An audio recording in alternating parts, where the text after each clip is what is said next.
minuit dans l'after. N'oubliez pas le journal moyen tout à l'heure d'Adrien Egoin. Messieurs, dames, le premier de la Coupe du Monde, le quiz, avec un album Padini avec toutes les vignettes à gagner. C'est album de la bien, ça. Coupe du Monde. Hein. Ah oui, bien sûr, c'est bien. Tu crois qu'on offre des cadeaux pourris dans l'after? Ouais, ça arrive, ouais. Si t'as envie de passer un peu ouais, un peu Parce que c'est vrai que tu les gardes pour le week-end. Ouais, c'est ce que j'allais dire. Moi, je me les tape le week-end, du coup. Ah oui, nous, Nico on a que Villas des est là. gros œuvres. Oh, franchement, du lourd. ah ouais, c'est Normal. Alors, messieurs, j'aimerais quand même que l'on parle du Portugal, et d'autant que Nico a un avis. Ce qui n'arrive pas tous les jours. Bah non, puisque je suis encore man d'habitude. Donc... Mais tu t'empêches pas d'avoir un avis. Non, c'est vrai, mais non, ça s'y prête pas. Alors, est-ce que tu vois le gros coup portugais demain soir? Je rappelle que le match est à 20h demain. C'est l'affiche, la première grosse affiche de la Coupe du Monde. là. Attends, regarde, je suis déjà en mode. Gros coup, j'en sais rien, mais. On a retrouvé un jingle Villas. Ah, ça y est, vous l'avez? Ça y est, C'est le jingle même que Villas. d'habitude ou pas? C'est toujours pareil. Ouais. J'arrive, il y a des palais qui m'attendent, c'est Faut changer, n'importe quoi. Ouais, faut changer, c'est vieux. Ça. Ouais, c'est vrai que C'est vieux, c'est pas fou. Hein. Ouais, d'accord. Gros coup, j'en sais rien. balais qui m'attendent. Ouais, non, mais je sais même plus. Non, mais ça a au moins ça 6-7 ans cette histoire-là. Bon, bref, enchaîne. Bah, bref. On en a un autre. Tu veux un autre? Ouais. Allez.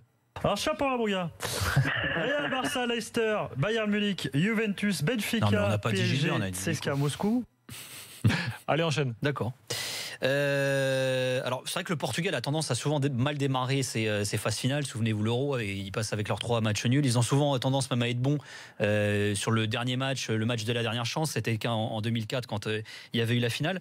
Moi, ce qui me faisait flipper pour le Portugal pour cet Euro, ce qui continue de me faire un peu peur pour le Portugal pour cet Euro, c'est pas tant le jeu, c'est pas tant les joueurs, même si la défense, je la trouve franchement pas dingue, avec Pep, Bruno Alves qui sont vieillissants, avec José Fonte qui a fait une dizaine de matchs en Chine, avec le jeune Ruben Dias qui avait pas une sélection avant d'être appelé dans les 23. C'est plus ce qui se passe autour, justement. Tout à l'heure, quand on parlait de Griezmann, on évoquait le fameux cas de Cristiano Ronaldo. Moi, j'espère sincèrement que la sélection va pas être polluée par ça. C'est-à-dire que toutes les attentions, il n'y a pas une conf de presse, il n'y a pas un match, il n'y a pas eu un match Au amical. Portugal, Non, mais tout attends. tourne toujours autour de Cristiano. Mais il n'y a pas eu Depuis des même années. les matchs amicaux, c'est-à-dire à la fin du match amical, tu as le gamin de Cristiano Ronaldo, Cristiano Junior, là qui est sur la pelouse, qui tire des coups francs. Tout le monde ne parle que de ça dans la semaine. Mine 2, ça peut aussi peser sur les autres joueurs aussi, parce que c'est le meilleur joueur du monde, comme on le dit, ce qui au Portugal sans cesse, il a certains passes droits, ce qui est normal quand tu es le meilleur joueur du monde aussi également. Mais c'est vrai que sur la longueur, il y a des petites choses qui s'installent comme ça. Il y a l'avenir de Cristiano Ronaldo qui est incertain. Moi, je ne sais pas jusqu'à quel point lui, ça peut le polluer, ça peut polluer la sélection. Mais surtout, et ça, c'est beaucoup plus inquiétant, on est à 24 heures, enfin à 48 heures du premier match du Portugal dans cette phase finale de Coupe du Monde. Ce qui fait la une de la presse portugaise. Ce qui a fait la une de la presse portugaise ce matin, c'est la crise du Sporting. C'est ce qui fait la une de la presse portugaise depuis des semaines maintenant. C'est toutes les affaires de corruption, c'est toutes les affaires de violence qu'il y a eu au Portugal. Et là, le Sporting, là ce soir, 9 joueurs ont résilié au Sporting leur contrat de manière unilatérale en faisant jouer une juste cause qui sera jugée ou pas. Alors ça, c'est un autre détail. Les 4 joueurs du Sporting qui sont dans la sélection, ils n'ont pas de club actuellement. C'est Rui Patricio qui est le gardien, qui a été l'un des joueurs les plus importants à l'Euro 2016. C'est Gelson Fernandes qui est l'un des joueurs d'avenir de cette équipe également. Voilà, c'est Bruno Fernandes qui est un joueur également, qui est un jeune joueur qui est important. Ça, c'est des choses également. Il y a beaucoup de débats au Portugal ces derniers temps de savoir jusqu'à quel point les situations de ces joueurs-là, elles vont peser ou pas dans leur propre compétition et dans la compétition de leur coéquipier. L'autre, c'est William Carvalho, qui est aussi un joueur Rui Patricio, important. on peut s'arranger, on cherche un gardien à Strasbourg. Hein. Ouais, ça reste d'être un peu cher quand même, je pense, Rui Patricio. Mais il y a toutes ces choses-là qui sont en train qui tournent autour du Portugal. Et c'est vrai que l'histoire de Lopetegui, du côté espagnol, qui est une histoire qui est finalement extra-sportive, qui a une autre forme finalement de confusion, si tu veux. Moi, je trouve qu'elle rééquilibre un peu les choses à ce niveau-là. C'est-à-dire que, pareil, de même que l'avenir de Cristiano Ronaldo est une obsession aujourd'hui dans les conférences de presse au Portugal, la situation des joueurs du Sporting, elle l'est aussi. Il n'y a pas un jour, une conf de presse dans laquelle on n'évoque pas Donc cette en gros, c'est situation le bordel également. en Espagne, mais c'est aussi le bordel au Portugal. Exactement. Moi, si tu veux, pour résumer, c'est ça. Il y avait le bordel dans l'équipe du Portugal ces dernières semaines. L'histoire de Lopetegui, je ne sais pas si ça pèsera ou pas. Aujourd'hui, tu avais Moutinho, qui n'est pas le spécialiste des déclats fracassantes. Il te disait, en gros, peut-être que les mecs, ça va même les motiver, etc.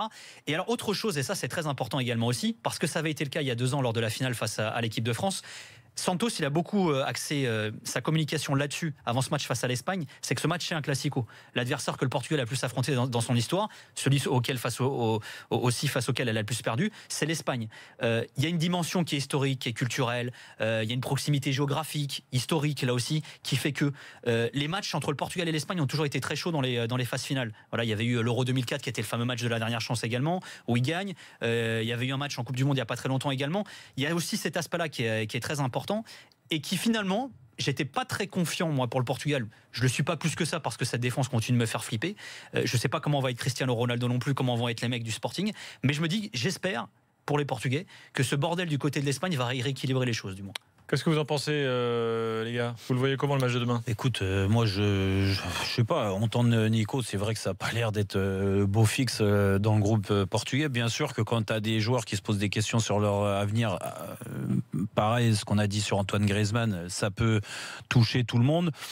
Je mets de côté le cas Cristiano Ronaldo parce que vivre avec Cristiano Ronaldo, les joueurs sont habitués. Cristiano Ronaldo, ça fait des années qu'il est là et on sait que dès qu'il fait un pas de travers ou pas, il va faire la une des journaux et tout le monde va en parler. Mais ça, c'est le lot des joueurs qui sont hors catégorie, quoi. Donc nous en France, on a le dernier en date, c'est Zinedine Zidane. On voit l'impact qu'il a dès qu'il vient en France ou dès qu'il bouge le petit orteil. Oui, t'as raison. Voilà, il se passe des choses. Ronaldo, c'est la même chose. Donc, je pense que ce cas est vraiment différent, quoi. Juste pour rouvrir une petite parenthèse sur le cas Ronaldo, parce qu'il y a ça aussi.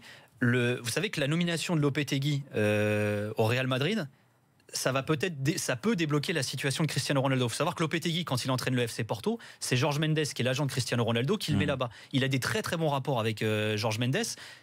La situation, je dis pas que c'est ça, mais la situation, la nomination de Lopetegui au Real Madrid, elle peut peut-être finalement apaiser Cristiano Ronaldo dans un moment où il est pas au top. Il n'y a que lui qui sait s'il doit rester, quoi. Ah non, je préfère rien dire. Soit j'en parle sérieusement du Portugal, mais pas en une minute. Très bien. Donc ça veut dire que tu en parleras dans quelques instants, Voilà. juste après la pause de 23h. Exactement. Nico, merci mon gars. Ah non, il faut qu'il reste pour que je parle du Portugal devant lui quand même. Qui parle devant moi donc. C'est très important. Très bien, tu Tout restes. ton contrôle, c'est important. Portugal, Russie, Maroc également au programme, parce que le Maroc joue demain Maroc-Iran. face à l'Iran. Ce sera à 17h sur RMC évidemment. Et je rappelle que la Russie a battu l'Arabie Saoudite 5-0. N'oubliez pas le quiz, hein. Inscrivez-vous 32-16 pour participer au quiz tout à l'heure. Et le journal moyen d'Adrien Aigouin, c'est l'after dans notre intégrale Coupe du Monde FIFA Russie 2018 jusqu'à minuit.